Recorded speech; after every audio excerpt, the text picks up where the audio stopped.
Research log. Entry number 59. The anatomy of a dodge. Gentlemen, let's observe a critical failure in human communication. Today, we are analyzing a live debate from GB News.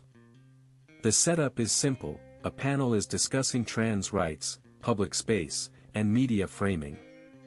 It begins with standard noise, people talking past each other, standard bureaucratic back and forth. But then, a specific variable enters the equation, single-sex spaces and changing rooms. And that is where the entire system collapses. One woman on the panel asks a question that is as sharp, clear, and direct as a structural pillar: why should I, as a biological female, be forced to get undressed in front of a biological male? It is a clear question about basic physical boundaries, safety, and privacy. But instead of an analytical answer, the system undergoes a massive error. What follows is one of the most painful stretches of verbal dodging in the history of live television. Watch the redirects. Redirect number 1, this is about how someone views their own gender. Redirect number 2, this is about somebody's right to self-autonomy.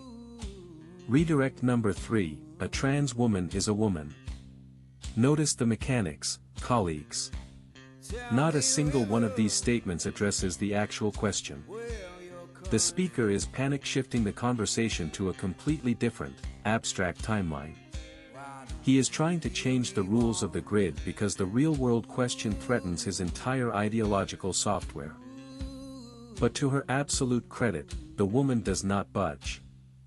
She doesn't raise her voice, she doesn't get aggressive. A centered mind doesn't need to shout to protect its perimeter. She calmly resets the variable and brings it back: no, a trans woman is a biological male.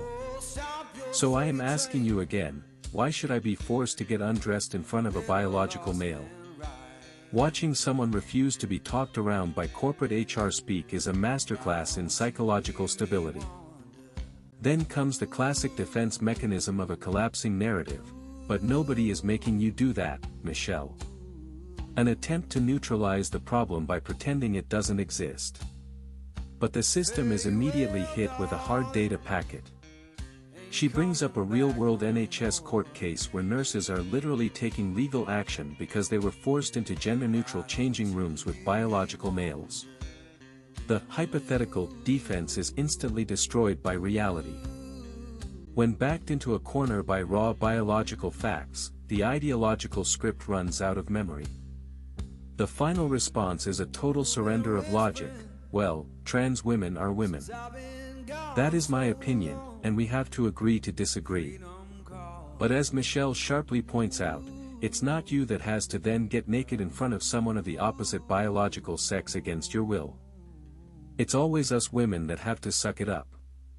The abstract elite project ends where real physical discomfort begins. Stoicism teaches us that truth does not require complex scaffolding. It stands on its own. What makes this clip stay with people isn't the disagreement itself, it is the visible failure of the dodge. When a person asks a clear question about their safety, and the opponent keeps sliding away into vocabulary gymnastics, the audience notices the fraud immediately. Hold your ground, stay focused on the core facts, and never let them talk you out of your reality. Note this down in your journals, colleagues. See you in the next analysis.